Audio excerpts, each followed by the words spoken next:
ಹರೀಶ್ ಪೂಜೆ ಪ್ರಕರಣದಲ್ಲಿ ಹರೀಶ್ ಪೂಜೆ ಪ್ರಕರಣದಲ್ಲಿ ಅವರ ಬಂಧನಕ್ಕೆ ಕಾಂಗ್ರೆಸ್ ಒತ್ತಡ ಏರ್ತಾ ಇದೆ. ಆ ಕಾರಣದಿಂದ ಪೊಲೀಸರು ಆ ಪ್ರಯತ್ನ ಮಾಡ್ತಾ ಇದ್ದಾರೆ ಅಂತ. ಒತ್ತಡ ಅಂದ್ರೆ ಏನು? ಒತ್ತಡ ಅಂದ್ರೆ ಏನಪ್ಪ? ಬಂಧಿಸಲೇಬೇಕು ಅನ್ನೋ ಬಂಧಿಸಲಿಕ್ಕೆ ಕಾನೂನು ಪ್ರಕಾರ ಕಾನೂನು ಎಲ್ರಿಗೂ ಒಂದೇ ಅಲ್ವೇನ್ರಿ? ಹೌದು. FIR is entered under section 353. Whether it is bailable offence or non-bailable offence. ಹೇಳಿ ನೀವೇ. ನಾನು ಹೇಳಿದಲ್ಲ. ಹೇಳ್ರಿ, ಬೇಲಬಲ್ ಅಫೆನ್ಸ್ಗೂ ಅಲ್ಲ, it's a non bailable offence. 7 years imprisonment ಇದೆ. ಏನು ಮಾಡಬೇಕು ಹೇಳಿ? ಬಿಟ್ಬಿಡೋದ MLA ಅಂತ ಬಿಟ್ಬಿಡೋದ? ಸ್ಟೇಷನ್ ಬೇಲ್ ಕೊಟ್ಟಿದ್ದಾರಲ್ಲ. ಸ್ಟೇಷನ್ ಬೇಲ್ ಕೊಟ್ಟಿದ್ದಾರಲ್ಲ. ಸ್ಟೇಷನ್ ಬೇಲು ಎರಡು FIR ಇದ್ದಾವೆ. 2 ದಿನ ಗಲಾಟೆ ಮಾಡಿದ್ದಾರೆ ಪೊಲೀಸ್ನವ್ರಿಗೆ. ಹಾಗಾದ್ರೆ MLA ಆದರೆ ಪೊಲೀಸ್ನವ್ರಿಗೆ ಮೇಲೆ ಗಲಾಟೆ ಮಾಡ್ಬೋದಾ?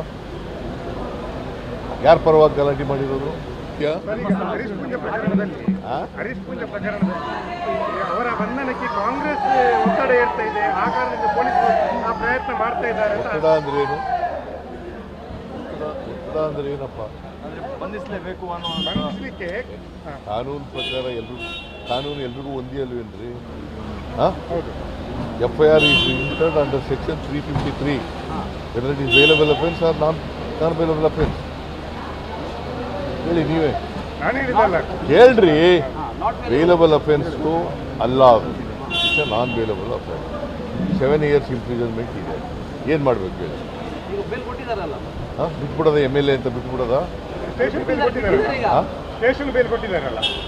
ಸ್ಟೇಷನ್ ಬೇಲು ಎರಡು FIR ಇದ್ದಾವೆ. 2 ದಿನ ಗಲಾಟೆ ಮಾಡಿದ್ದಾರೆ ಪೊಲೀಸ್ನವ್ರಿಗೆ. ಹಾಗಾದ್ರೆ MLA ಆದರೆ ಪೊಲೀಸ್ನವ್ರಿಗೆ ಮೇಲೆ ಗಲಾಟೆ ಮಾಡ್ಬೋದಾ? ಯಾರ ಪರವಾಗಿ ಗಲಾಟೆ ಮಾಡಿರೋದು?